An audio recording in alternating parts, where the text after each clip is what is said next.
আসসালামু আলাইকুম রাহমাতুল্লাহ। আপনি কি ভয়ে আছেন আপনার আইপিএসটা সার্ভিস হবে কিনা? শুনেন, হতাশার কিছু নাই। ইন্ডিয়ান যে কোনো আইপিএস আপনার সার্ভিস করার জন্য আমাদের স্ক্রিনে থাকা নাম্বারে যোগাযোগ করতে পারেন।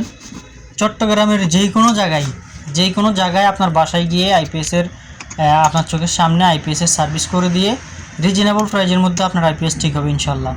এবং আপনার ভয়ের কিছু নাই। আইপিএস সমস্যা হয় এটা স্বাভাবিক। যাই, হতাশার কিচ্ছু নাই। ইনশাল্লাহ আমাদের সাথে যোগাযোগ করেন এবং নতুন যদি কারো আইপিএস প্রয়োজন হয় তাহলে আমাদের সাথে যোগাযোগ করতে পারেন, আমাদের থেকে পারচেস করতে পারেন রিজনেবল প্রাইজের মধ্যে। তো ভালো থাকবেন সবাই। আসসালামু আলাইকুম রহমতুল্লাহ।